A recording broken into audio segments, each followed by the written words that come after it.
Bismillahirrahmanirrahim. Assalamualaikum warahmatullahi wabarakatuh. Waalaikumsalam warahmatullahi Teman-teman, wabarakatuh. dengan saya Edi Mulyadi dan saya dapat teman ngobrol keren. Terbaik keren cadas teman kita ya. Sri Widodo Sutarjoyono. Sutarjoyono. Kita Ya, ada di 2 channel nih. 2 channel, Oh. ada Bang Edi channel, Dan ada ini Jejak Widodo channel. Jejak Widodo. Oh iya, Jejak Widodo channel. Saya juga punya tapi bunyi begini nih. Oh iya. Baca nggak?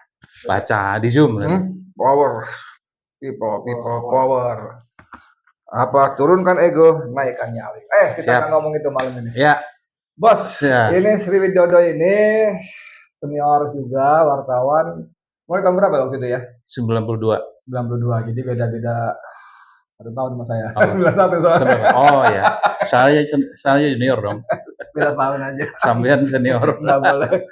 Beda Udah berlaku medianya. cuma setahun.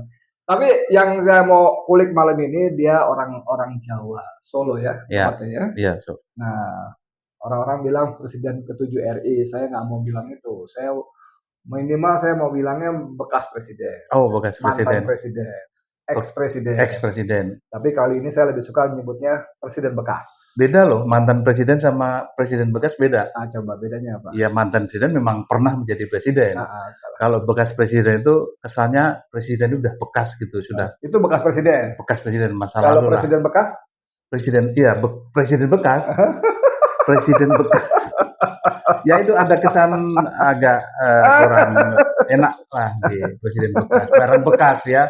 Barang bekas, Iya. rongsokan dan sejenisnya. Rongsokan ya, rongsokan. Beda Menurut dengan saya memang bekas rongsokan. presiden. Beda. Itu Ini perlu beberapa jam untuk menjelaskan. mendefinisikan itu. Karena Nah, bahasa Indonesia memang unik ya. saya memang ada semacam kegeraman. Iya. Ya, karena menurut saya ketika orang media khususnya menyebut SBY mantan presiden, Iya. menyebut Megawati bekas presiden, Mantan. ex-presiden. Iya. Kenapa menyebut Jokowi tidak pernah bekas presiden, mantan presiden, ex-presiden? Iya. Selalu presiden ke-7 RI. Oh, sebetulnya kalau kita mau fair memang ada bahasa Indonesia itu. Oh, secara maknanya nggak salah. Iya, ada aturan supaya menghilangkan kata bekas dan mantan itu. Oh. Jadi ada penghargaan bahwa Oke. seseorang pernah menjabat jabatan tertentu, apakah presiden atau gubernur, bupati dari tahun sekian ke sekian. Jadi sebenarnya lebih elegan aja sebetulnya. Iya, tapi tadi saya bilang ketika nyebut SBY, Megawati nggak pakai presiden ke-5, ke-8, ke-6 gitu, enggak gitu loh. Siapa? Publik? Enggak, tetap sebut. Oh, sekarang. Oh iya. Nah, ya. sekarang jadi oke, kita nggak bekalai di situ. Ngapain bekalai di situ? Ya. Dok, ini gini dok. Ini kan kemarin dari reuni lagi UGM. Ya. Ya. Orang yang paham atau mencoba paham langsung menyebut itu reuni settingan. Ya. Karena dari judul spanduk aja reuni angkatan 80. Di mana-mana tuh kalau bicara angkatan tuh angkatan lulus, bukan angkatan masuk. Betul ya. Iya kan, Prabowo, ya. dia AKB kan 74. Iya, betul. Walaupun masuknya tahun 70. Ya. Apalagi siapa? Tahun sekian. Misalnya angkat lulus saya, SMA, angkatan 85, lulusnya gitu kan. Lulusnya. Karena berangkat dari, jadi setelah dari kampus, berangkat. Makanya angkatan. Diangkat itu kan selesai gitu loh. Kita angkat masih kan sudah matang diangkat. Iya. Nah ini kan menarik nih. Kok bisa ada angkatan 80 masuk gitu ya. Yang pertama. Yang kedua yang lebih heboh lagi adalah ada nama Mulyono yang kehebatan anggota BIN, Badan Intelijen Netizen. BIN itu menemukan bahwa Mulyono ini namanya Wakidi. Dan dia adalah, kita mohon maaf tidak menyepelekan profesi ya, tidak ya. Ini hanya bicara fakta ya. Dia adalah tanda kutip timer atau calo di terminal Tirtonadi. Tadi sebelum siaran offline juga Widodo bilang pernah kerja di Polisi Kehutanan. Ada seragamnya. Ada seragamnya. Lalu orang juga mulai bertanya, betul KD juga lulusan UGM dan sebagainya. Nah, sekarang sebelum masuk ke substansi itu, saya mau bertanya Bu Widodo sebagai orang Jawa. Iya. Orang Jawa ini kan dikenal punya budaya-budaya, ya. Nah, bagaimana budaya Jawa dalam melihat kekuasaan atau bahkan berkuasa? Iya, kekuasaan bagi orang Jawa itu ya nomor 1 lah. Ketika kekuasaan itu sudah diraih, dia berusaha untuk membuat posisinya itu kalau bisa terus karena pengertiannya kan kekuasaan itu kan mengabdi. Nah, berkaitan dengan Jokowi dan reuni dan lain sebagainya, saya ingin mengkritisi begini nih ya. Saya belum selesai. Kita bicara budaya kekuasaan belum selesai. Budaya kekuasaan. Jangan buru-buru. Ya kekuasaan tidak hanya di Jawa sih, sebetulnya di seluruh Indonesia yang namanya kekuasaan itu kan nikmat. Betul, setuju. Dan kekuasaan itu wajib dijaga, dipertahankan kalau bisa kan, selamanya. Sampai bilang kekuasaan nikmat itu katanya kan? Katanya belum pernah. Tapi faktanya memang nikmat jika itu dilakukan. Tetap katanya. Kalau saya kan pernah nitip kekuasaan. Pernah nunut kekuasaan. Jika itu dilakukan dengan baik dan benar, artinya segala berkah, kemudahan itu akan datang dengan sendirinya kalau kita amanah sebagai penguasa. Iya. Tetapi ketika menjadi penguasa tidak amanah, menyakiti yang kita pimpin, yang ada adalah dosa demi dosa dan sumpah serapah di akhir masa jabatannya dan ketika sudah menjadi bekas. Dari situ sudah ketahuan konsep kekuasaan Jawa tidak seperti itu. Di Jawa itu makanya ada mikul dhuwur mendem jero itu, artinya itu penghargaan kepada orang tua dan kepada pemimpin. Mantan pemimpin. Ketika mantan pemimpin itu sudah menjadi bekas, sebisa mungkin orang Jawa tidak boleh mengungkit-ungkit kesalahan masa lalu. Mikul dhuwur, mengangkat tinggi-tinggi. Apa jasa-jasanya? Jasa-jasanya kita mengubur dalam kesalahan kekeliruannya lah, khilaf aja, sifatnya khilaf. Tapi ketika ada pemimpin yang justru yang diangkat tinggi-tinggi, setinggi-tingginya itu kehilafannya, tidak sekedar hilaf, tidak sekedar sesuatu ya. Ada yang lebih berat dari hilaf. Dalam bahasa Jawa ya, udah melewati fase ngono neng ojo ngono. Jadi sudah keterlaluan. Kesalahan sudah keterlaluan, sudah berulang-ulang dan dari awal sampai akhir tidak pernah ada perubahan atau berusaha untuk ke arah yang lebih baik atau mengoreksi kesalahan masa lalu. Kalau ngomong-ngomong pemimpin Jawa, kita kenal ada Mataram Sultan Agung, ya yang menyerbu Batavia. Walaupun tidak berhasil, tapi tetap dianggap sebagai sebuah heroisme yang luar biasa, ya kan? Lalu ada masih di Mataram juga, saya nggak tahu, tolong diluruskan, ada Amangkurat. Amangkurat ya. Amangkurat berapa itu yang mengundang Belanda untuk gitu ya, dan sempat heboh karena baju kebesarannya dipakai oleh Jokowi pada salah satu upacara 17 Agustus. Ya kan? Lalu yang lebih kekinian ada Hamengkubuwono 9 dan 10.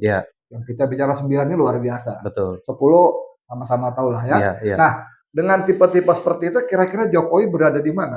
Ini kan 3 sosok yang tidak sama bahkan mewakili karakternya. Jauh berbeda, tidak Amangkurat, tidak juga Hamengkubuwono Jokowi ini. Jadi Amangkurat pun enggak ya? Ya beda. Coba kasih sedikit Amangkurat apa? Saya tidak terlalu terlalu menguasai, takut salah. Tapi kalau dibandingkan dengan Hamengkubuwono jauh sekali. Hamengkubuwono itu orangnya merakyat, tidak menampilkan kemewahan, tidak mentang-mentang, tidak menyakiti hati rakyat. Seluruh kebijakannya harus dikomunikasikan dengan rakyat. Tepos liro dan keadilan terutama. Contoh di Jogja ya, di Jogja itu hanya untuk jalan tol aja Jogja tidak mau serta-merta mengizinkan meskipun itu ada kuasa dan ada kewenangan untuk itu. Terakhir Jogja itu waktu bandaranya pindah dari kota Jogja kemudian ke barat ke Kulon Progo berbatasan dengan Jawa Tengah Purworejo, itu susah mencari lahan karena sudah nggak ada. Itu sultan tanahnya, tanah kerajaan yang dipakai tanah. Tapi kalau Jogja ini kan sebetulnya kota Jogja ini kan juga tanahnya sultan kan? Sebetulnya kan? Di sekitaran keraton itu kan tanah sultan. Kalau di luar itu kan sudah. Jadi teman-teman sekarang bicara soal keluar biasaan Sultan 9 misalnya yang sempat dipersoalkan oleh sebagian anggota warga kita yang beretnis Cina, itu kan belum dicabut bahwa sultan melarang. Etnis Cina memiliki tanah sepenuhnya. Ya mereka boleh tinggal tapi statusnya sewa dan sebagainya. Itu kira-kira apa filosofinya? Ya filosofinya supaya tanah Jogja itu tidak habis atau orang Jogja kemudian keleleran di mana-mana. Itu sebenarnya memagari dari masyarakat Jogja di provinsi DIY itu supaya yang menikmati hasil dari yang mereka tinggali selama ini. Itu sebetulnya tidak hanya berlaku bagi Cina sebetulnya kan. Gitu malah. Artinya kepemilikan dalam bentuk hak guna bangunan, hak guna usaha itu kan berbatas, gitu, dan itu nggak menimpa Cina. Semua orang mengalami itu gitu, dan jadi bukan memang sesuatu yang kalau aneh. cerita itu berkebalikan terbalik dengan Jokowi yang menyerahkan 190 tahun tanah kita di Kalimantan Timur IKN kepada investor asing. Iya. Pada saat yang sama, penduduk yang ada di sana diusir dan diberi pinjaman tempat maksimal 10 tahun. Itulah pentingnya presiden itu memahami dan mengerti kebutuhan masyarakat. Itulah pentingnya presiden ngerti tentang nilai kebangsaan, pembelaan terhadap rakyat, dan menjadi pemimpin yang adil di mata rakyat. Jika seorang presiden, saya nggak bilang Jokowi ya, siapapun pemimpinnya, jika tidak memiliki modal seperti itu, pasti akan ugal-ugalan. Karena yang ada di depan mata itu adalah bagaimana untungnya sendiri, pribadi, dan kelompoknya. Dia nggak akan berpikir tentang jauh ke depan, apalagi 180 tahun. Karena dia nggak punya modal untuk itu, nggak punya.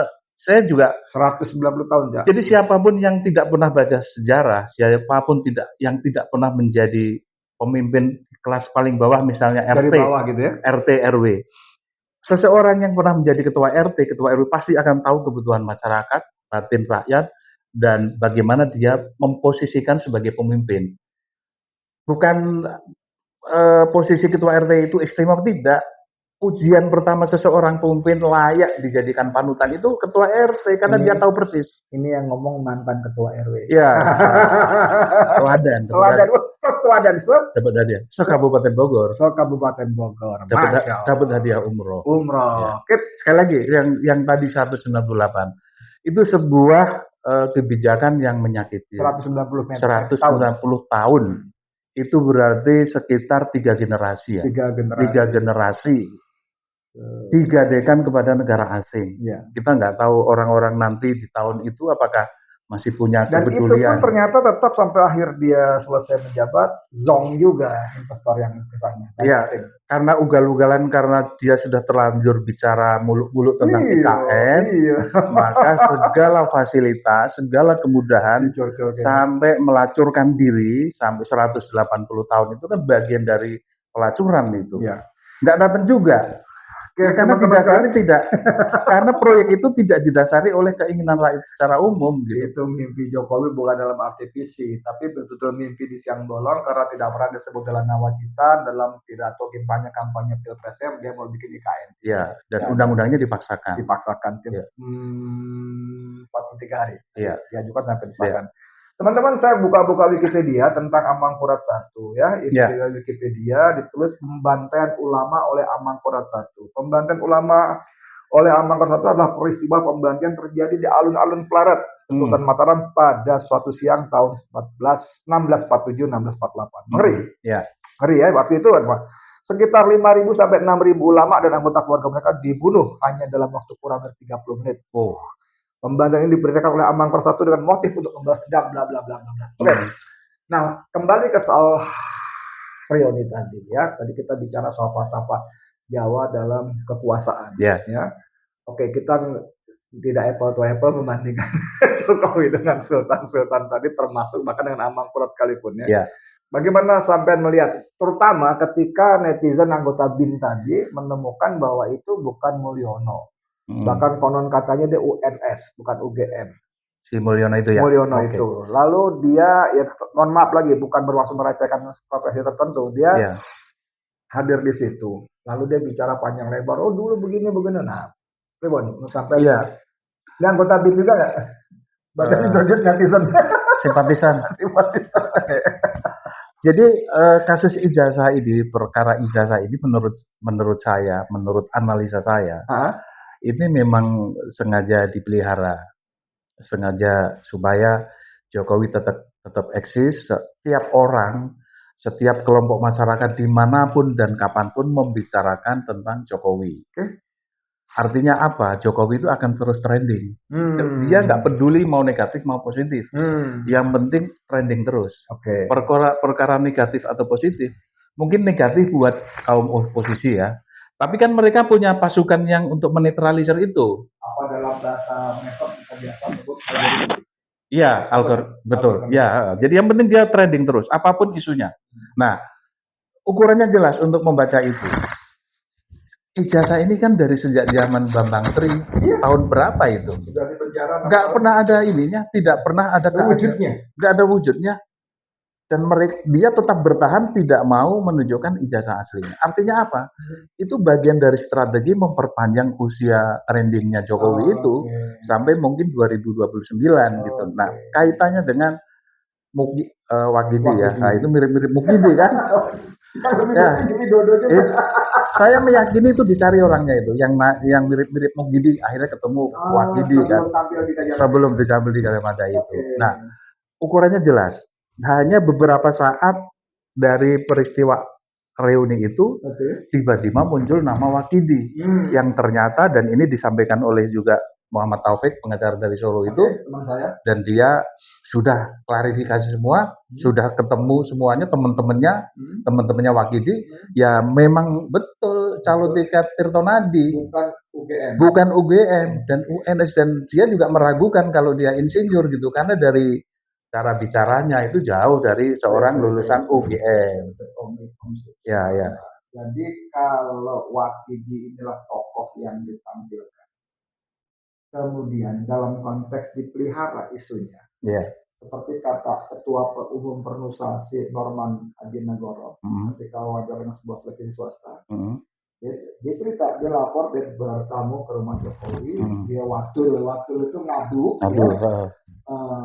Pak Jokowi, ini kok Pak Amin Rais nyerang terus, gimana sebaiknya kita? Nah, kata dia, jawaban Pak Jokowi mengejutkan saya. Mengejutkan kenapa? Karena Pak Jokowi ngomong terus, dan nanti itu menaikkan rating kita. Gitu ya. Itu kapan bicara itu? Kira-kira 2-3 pekan lalu. Masih gampang dibuka. Dari ada, saya sebutkan dari Sindo TV. Iya. Lalu ditanya lagi, ini soal ijazah bagaimana? Di Norman tuh dengan nggak ngerti saya polos atau gimana, dia cerita kepada wartawan yang nanya itu, dia bilang, ternyata Pak Jokowi itu punya tim yang sengaja memainkan isu ini. Maka mendengar penjelasan itu, saya kira ada benang merahnya. Cuma persoalannya pada konteks Wahyudi, ini kan terlalu cepat, Bos. Bahwa siangnya acara, sore beberapa jam udah ketemu Wahyudi itu siapa. Nah ini apakah tanda kutip, sorry Barat, apakah betul-betul karakter Lihayan anggota BIN tadi, Badan Intelijen Netizen, atau memang tadi dalam konteks sengaja dimainkan? Saya meyakini tetap itu. Meyakini apa menduga? Bilang nih kelasnya nih. Yakin juga boleh kan? Oke, sip, lanjut. Saya menduga, kemudian saya yakin bahwa itu pekerjaan mereka. Bagian dari pekerjaan mereka. Menemukan Wahyudi untuk muncul. Termasuk menemukan Wahyudi untuk muncul, termasuk fotonya Wahyudi waktu jadi polisi kehutanan. Emang Roy Suryo bisa secepat itu mencari Roy Suryo, Rismond, dan Dr. Tifa, emang bisa secepat itu mencari, atau netizen yang lain simpatisan Roy Suryo CS emang bisa secepat itu? Bos, itu foto itu bukan cuma dia pakai baju kehutanan, Bos. Di depan bus lagi nyari itu ada juga fotonya. Secepat itukah netizen bisa menemukan itu? Jadi saya tidak yakin. Merekayasa, mereka yang menampilkan juga. Membuka juga. Betul. Tujuannya tadi memelihara elektabilitas dan popularitas Jokowi, karena dia masih punya cita-cita panjang di 2009. Itu yang dipelihara, karena dari seluruh presiden bekas, mantan presiden, maaf, nggak ada yang seperti Jokowi. Gus Dur meskipun diturunkan dengan perasaan berat, ya sudah legowo. Selesai. Megawati meskipun diturunkan dengan cara yang agak tidak enak, juga selesai. SBY turun dengan manis, udah main gitar, bikin lagu. Jokowi dari turun sampai hari ini malah lebih aktif kegiatannya sekarang ketimbang waktu jadi presiden. Apa kalau nggak punya tujuan lebih jauh lagi? Yaitu merawat kegaduhan itu. Kalau 2029 merawat kegaduhan, kira-kira goalnya apa? Kan akhirnya kekuasaan. Kekuasaan betul bicara figur. Siapa figur yang dia akan jual ke 2029? Gibran sama Kaisang. Serius? Ya, iya. Gibran presiden, Kaisang wakil presiden. Bisa jadi. Aneh. Ada yang nggak sebelum 2024 atau sekitar 2023 yang menyangka bahwa Gibran akan menjadi wapres? Nggak ada yang menyangka. Karena dari seluruh sisi kita lihat dari sisi manapun, nggak pantas dan nggak layak dan nggak ketemu jalannya. Tapi dia punya jalannya kan, melalui MK, melalui buzzer, melalui menteri-menteri, melalui anggota DPR, melalui projo, pro yang lain. Akhirnya terbentuk satu kesimpulan, si Gibran layak gitu. Ini loh Om, maksud saya gini Om. Masa iya tenang itu maksudnya begini. Soeharto saja perlu 30 tahun lebih. Iya. Baru menjadikan anaknya Putut sebagai Menteri Sosial. Iya. Itu pun di ujung kekuasaan. Iya. Nggak sampai setahun selesai. 30 tahun lebih ya. Iya. Lalu ini dia belum 10 tahun menabrak konstitusi, menjadikan Gibran Wapres, itu sudah hebohan dan suka sebut perlawanan yang dahsyat. Iya. Bisa dibayangkan kalau kakaknya presiden, adik kandungnya wapres, iki negara punya dia dan keluarga atau bagaimana? Iya, pikiran normal pasti akan menganggap itu sebuah ketidaklaziman, sebuah pengingkaran dan sebuah sebuah peristiwa yang sama sekali tidak bisa diterima oleh akal sehat. Tapi kalau dia bisa, kan ukuran dia bisa. Kalau dia bisa, kenapa tidak gitu loh? Dan itu kemungkinan bisa kalau kaum oposisi lengah, kalau kaum oposisi perjuangannya masuk dalam perangkap mereka. Perangkap mereka itu apa? Ya hari ini ikut meramaikan itu, tapi dia nggak tahu sebetulnya kita ini berada di mana sih dan mau ngapain sih? Kan cuma ramai aja. Oh ini ada temuan baru, kelihatannya heboh gitu. Wah ternyata Wakidi heboh gitu loh. Lihat dong di balik itu, peristiwa di balik itu. Kemungkinan A, B, C, D itu yang harus diambil sikapnya gitu juga, bukan saat ini ketika rame-rame ratingnya tinggi kemudian ikut larut dalam persoalan itu. Padahal di luar itu, di balik itu ada rencana besar yang nanti kelak kita akan lebih kaget lagi menerimanya. Oke, katakanlah keyakinan ini tadi saya tanya ini dugaan apa yakin dia menduga dan yakin. Katakanlah keyakinan Widodo itu benar, tapi kan tidak semestinya, mohon maaf kalau bahasa saya kurang pas, tidak semestinya kita mendowngrade atau mengembosi semangat Iva, Roy, Rismon dan kawan-kawan yang sekarang sedang berjuang membongkar ijazah palsu Jokowi kan. Iya. Kan jadi kontraproduktif. Oh iya. Kita maksudnya memainkan dua satu keyakinan, saya masih mudah-mudahan dengan fakta yang sekarang sedang rame-rame berjuang. Ya. Sama sekali saya tidak bermaksud mendowngrade. Justru saya mengingatkan mereka supaya jangan terjebak dalam tujuan yang jauh lebih panjang lagi.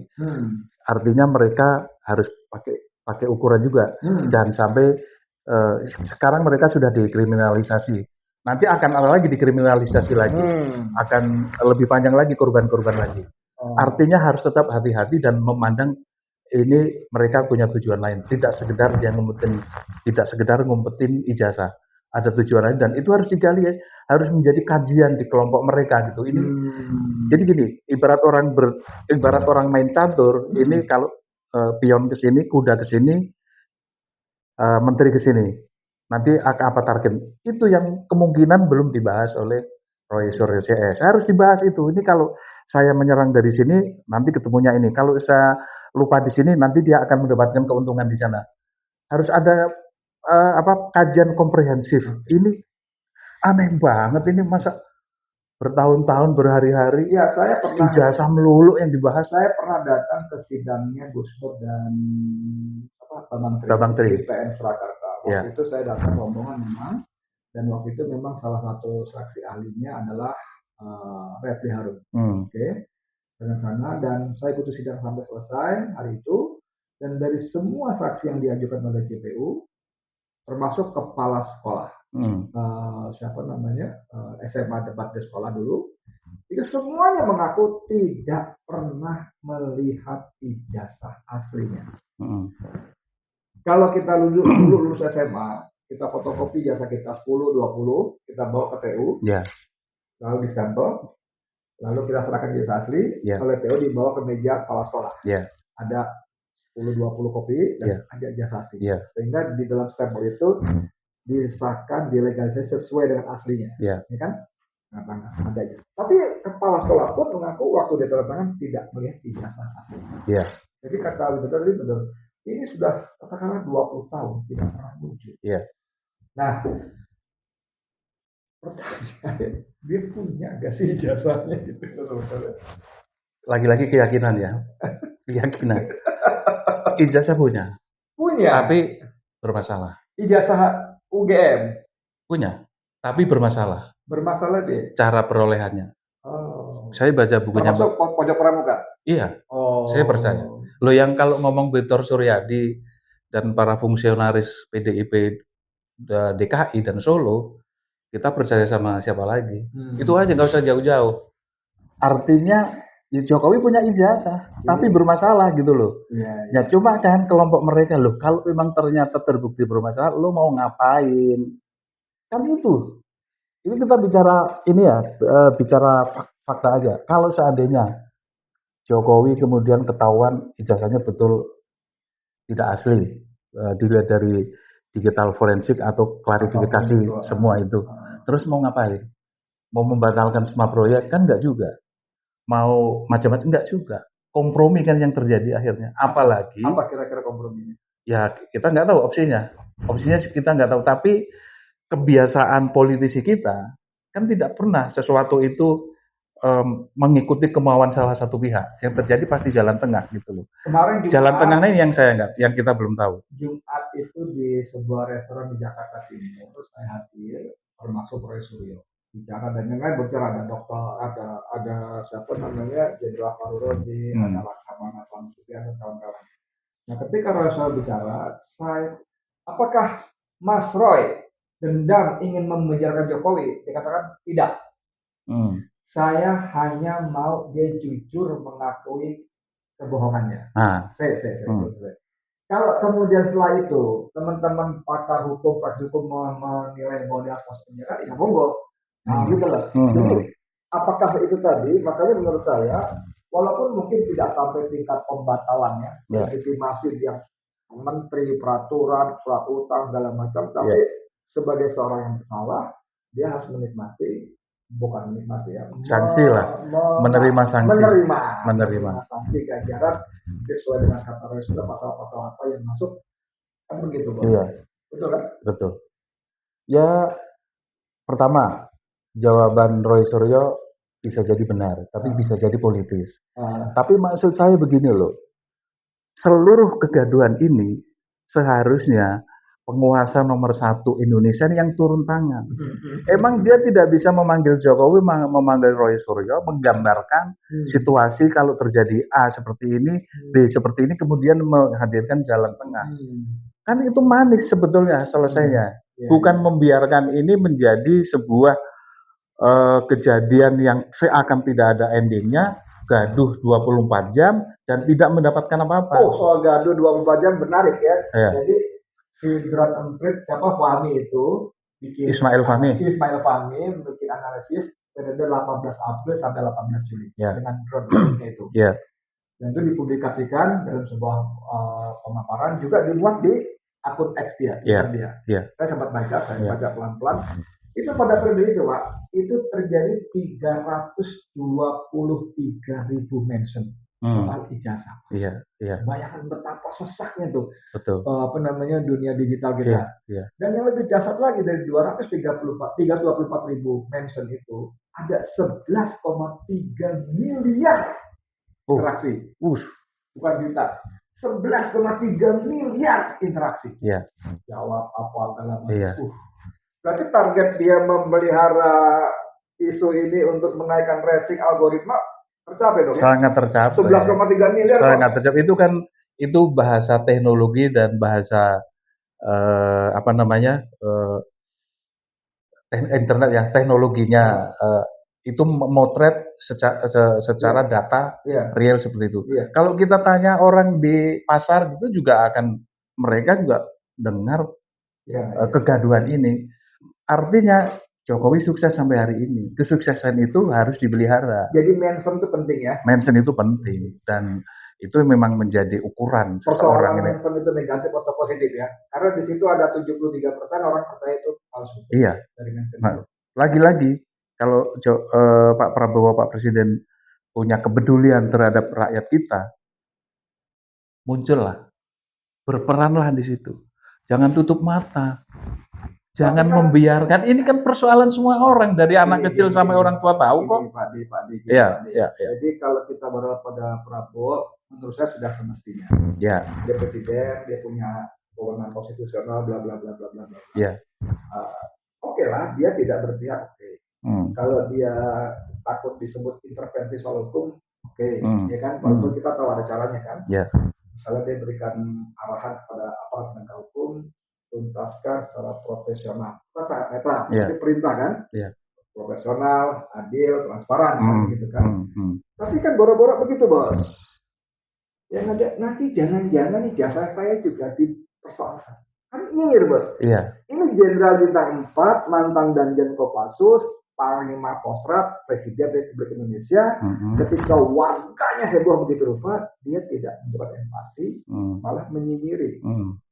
Ya, apa bisa dilakukan dengan seperti ini? Ya justru itu persoalan yang sudah sangat gamblang seperti itu dan semua masyarakat mengetahui kenapa dia tidak tampil, dan itu kelihatannya ada belenggu yang menjerat dia untuk bisa menyampaikan sebuah kebenaran. Tetapi karena belenggu itu lebih besar, ya dia akhirnya mau tidak mau memunculkan isu-isu yang tidak populer. Indonesia gelap lah, Indonesia terang lah, menye-menye lah. Iya. Ini Pak Prabowo, ini bukan saatnya kampanye, ini saatnya Anda berbuat untuk negara ini. Hari ini mungkin masih banyak orang yang berharap pada Pak Prabowo. Tapi ketika nanti pengabaian hal-hal yang substansial seperti ini tetap berlanjut, ya masyarakat pasti punya pilihan lain kan, menarik dukungan, nggak suka pada Prabowo. Hari ini sebenarnya masih hitungannya masih popularitasnya masih tinggi Pak Prabowo. Tapi hal-hal yang tadi ya, nomor satu adalah ijazah. Selesaikan dulu sebetulnya, selesaikan. Perkara muncul masalah baru setelah Pak Prabowo menengahi soal ijazah ini, ya biarkan proses hukumnya. Apakah proses hukum atau proses yang jelas ketika itu terjadi, nggak muncul lagi nama Jokowi. Ya misalnya nih dikatakan ijazah palsu, rentetannya pasti nanti akan muncul. Wah berarti IKN ini dong. Oh berarti utang bisa gratis dong, nggak dibayar dong. Pembahasannya di situ gitu loh, bukan Jokowi lagi gitu loh. Kenapa itu nggak dilakukan? Ya karena inginnya Jokowi terus yang dibicarakan. Jadi ada hal yang lebih substantif ya. Betul. Teman-teman sekalian, obrolan ini sebetulnya menarik, tapi saya ingin jadi tiba-tiba teringat adalah saya sendiri yang tulis tadi pagi jam 11.16 saya kirim ke Widodo ya. Judulnya Ijazah Palsu Jokowi dan Jejak Megawati. Target itu bernama Prabowo. Jadi masih soal pemeliharaan isu, pemegang isu segala macam. Iya. Tapi ada saya melangkah lebih jauh lagi kalau kita main catur tadi. Setelah ini kira-kira style akan bergerak ke sana. Gitu ya dalam versi saya ya. Iya. Nah, target itu bernama Prabowo. Saya ingin menguji aja, betul nggak analisis saya bahwa dengan memelihara kegaduhan seperti ini, maka masyarakat dibuat lelah. Betul. Masuk bertahun-tahun nggak selesai. Lelah dan marah. Marahnya kenapa? Prabowo ngapain aja? Betul. Lu kan presiden. Betul. Lu kan punya semua perangkat diperlukan. Masa nggak bisa? Ada kemarahan yang dikanalisasi kepada Prabowo. Betul. Nah, kalau dugaan, saya nggak punya keyakinan ya. Kalau analisis dugaan saya begitu, pertanyaan saya, sih Prabowo nggak sadar bahwa dia akan menjadi, gitu kan, akan jadi kambing hitam yang akan disembelih pada 2029. Saya sih tetap meyakini Pak Prabowo sadar. Tapi dia terbelenggu oleh sebuah janji, sebuah masa lalu yang dia tidak bisa berkilah lagi, tidak bisa melawan lagi. Sebenarnya dia tahu, tapi batinnya mungkin berontak ya.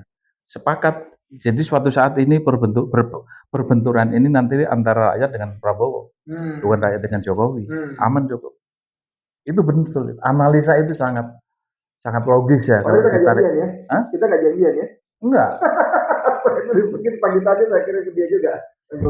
Iya, tapi kan kita suka menghayal sesuatu. Oke, Bos, sebagai closing statement ya, saya ingin mengarahkan. Boleh dong? Boleh. Kalau rakyat marah kepada Prabowo akhirnya, ya. suka nggak suka, setiap orang yang berkuasa kan ingin bertahan. Ya. Maka terjadi benturan antara Prabowo dengan rakyat. Betul. Ngeri nggak sih itu? Ngeri. Karena Prabowo akan lebih tak terkontrol. Kalau Jokowi masih bisa kontrol. Kontrol itu gimana maksudnya ya? Iya, mudah-mudahan nggak terjadi. Ya artinya dia bisa menggunakan aparat kepolisian, tentara, kekuasaan, alat-alat kelengkapan rezim bisa digunakan karena menurutnya itu bagian dari penyelamatan diri. Itu yang berbahaya. Rakyat akan berbenturan dengan aparat. Sekali lagi, Jokowi bersih. Tapi kalau dalam logika normal waras saya, timbang dia berhadapan dengan rakyat kan dengan dia memilih bersama rakyat untuk menuntaskan Jokowi. Sampai hari ini informasi yang masuk ke telinga Prabowo belum sampai pada bahwa rakyat ini mendukung. Dia masih diliputi oleh bisikan-bisikan versi kelompoknya mendukung Prabowo maksudnya. Iya. Iya, saya ulang lagi pertanyaan saya. Dalam logika waras saya, tadi pada dia berhadapan dengan rakyat dalam skenario macam tadi mengerikan. Kan lebih baik bersama-sama rakyat menuntaskan Jokowi, satu orang satu keluarga. Ini 280 juta loh. Iya. Ya itu. Risikonya sangat mahal, negara kembali terpuruk, gitu. Informasi itu belum sampai ke dia. Sampai hari ini dia masih dibisiki hal-hal yang menarik. Masyarakat masih mengeluh-elukan di luar negeri, tepuk tangan semua di mana di daerah ke daerah-daerah masih dieluh-elukan. Akhirnya kalau ada misalnya informasi atau seseorang menyampaikan analisa seperti itu, pertanyaannya sangat mungkin rakyat yang mana? Karena rakyat hari ini mendukung dia dan tentu saja tidak menyentuh ke Pak Jokowi. Kan itu yang diharapkan, jadi yang dimaui. Ngomong-ngomong soal pembisik, akhirnya mau nggak mau saya menduga bahwa para pembisik itulah orang-orang Jokowi di lingkaran Prabowo. Oh ya jelas dong. Jangankan pembisik yang ada di istana ya, orang-orang bawah, orang-orang yang tidak dapat jabatan apapun, masyarakat biasa, itu tidak menganggap Prabowo itu pilihan. Pilihannya ke Gibran. Dan mereka berharap ya Prabowo itu hanya jembatan aja untuk menuju ke kekuasaan berikutnya. Ini saya ngutip ini. Menarik, tapi kita sudahan karena terlalu panjang dan saya kira obrolan ini boleh jadikan sebagai referensi. Ya, kalau teman-teman punya pendapat yang mirip-mirip sama dalam macam, anggap aja referensi tambahan. Tulis aja di komen. Kalau beda sama sekali, ini berdua lagi pada mabok, nggak ngomong ngelantur ya, monggo juga nggak apa-apa. Tidak bermanfaat. Saya Mulyadi. Assalamualaikum warahmatullahi wabarakatuh. Waalaikumsalam warahmatullahi wabarakatuh. Thank you, Bos.